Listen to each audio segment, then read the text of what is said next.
آج کے زمانے میں یہ بھی کہا جاتا ہے کہ ہم نہیں مانتے، تو اگر کوئی شخص نہیں مانتا تو اللہ کو اس کی پرواہ بھی نہیں، یہ ضرورت ہماری ہے۔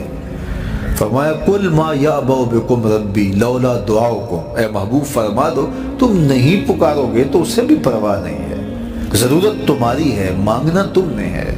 تو جب تم نہیں مانگو گے، متکبر ہوتے ہو، اس سے مانگنے سے بھی تمہیں حیا آتی ہے، تو پھر وہ بھی پرواہ نہیں کرے گا۔ لیکن اگر تم مانگتے رہو گے تو وہ تمہاری جھولیاں بھرتا رہے گا، اور اس سے جب بھی مانگو اس کا در رحمت کھلا ہوا پاؤ گے۔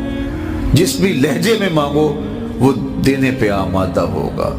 دنیا والوں سے مانگنا ہوتا ہے تو دیکھنا پڑتا ہے کہ کس وقت مانگیں، موڈ کس وقت درست ہوگا، لیکن اللہ سے جب بھی مانگیں، صبح کو مانگیں، شام کو مانگیں، دوپہر کو مانگیں، پچھلے پہر دامن پھیلا کے بیٹھ جائیں۔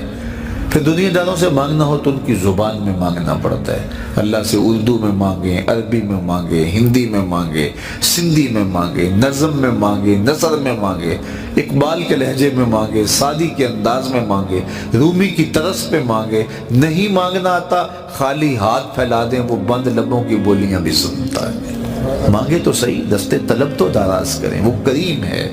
جب اس کے سامنے بندے ہاتھ پھیلا کے دعا مانگتے ہیں وہ خالی نہیں موڑتا۔ ان ربکم حیی کریم یستحیی من عبدہ اذا رفع یدیہ الیہ ان یردہما صفرا۔ تمہارا رب حیا کرنے والا، زندہ، سخی اور کریم ہے۔ کہا بندے جب اس کے سامنے ہاتھ پھیلا کے دعا مانگتے ہیں تو مجھے شرم آتی ہے، میں خالی ہاتھ کیسے موڑ دوں؟ جب انہوں نے مانگا ہی مجھ سے ہے تو میں نے بھی نہ دیا تو پھر کس در پہ جائیں گے؟ میں آپ سے کہتا ہوں جتنے لوگ آپ بیٹھے ہوئے ہیں، اتنے لوگ اٹھ کے کسی دنیا دار کے ڈیرے پہ چلے جائیں اور اس سے ایسی چیز مانگے جس کو دینا اس کے بس میں ہو، تو مجھے بتائیے وہ آپ کو خالی موڑ دے گا؟ وہ کہے گا ڈیرہ داری کی شان کے خلاف ہے کہ اتنے لوگ میرے دروازے پہ آ گئے ہیں اور میں ان کو خالی موڑ دوں۔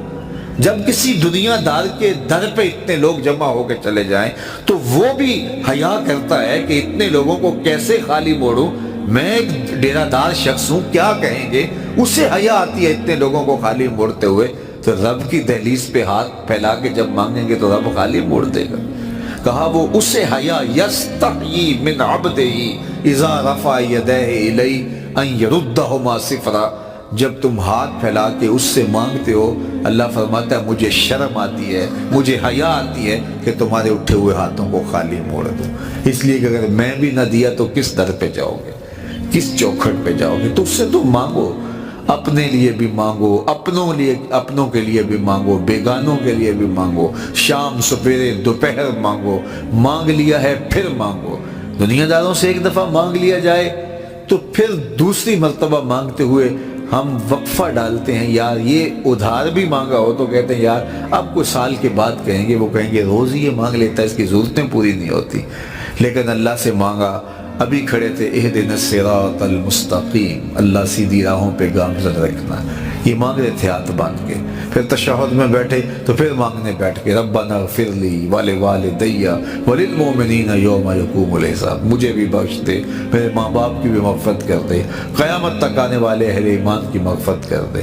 سلام پھیرا تو پھر ہاتھ پھیلا کے بیٹھ کے ربنا آتنا فی الدنیا حسنۃ وفی الآخرۃ حسنۃ، بار بار مانگے، 100 بار مانگے، وہ کبھی نہیں کہتا، اس کا در رحمت کھلا ہوا پاؤ گے، اور وہ بندوں کو دینے پہ آمادہ ہوتا ہے۔ کوئی مانگ کے تو دیکھے، ہم تو مائل بکرم ہیں، کوئی سائل ہی نہیں، راہ دکھلائیں کسے راہ رب منزل ہی نہیں، جلوہ طور تو موجود ہے کوئی موسیٰ ہی نہیں۔ کوئی سچی طلب لے کے تو آئے، تڑپ تو لے کے آئے۔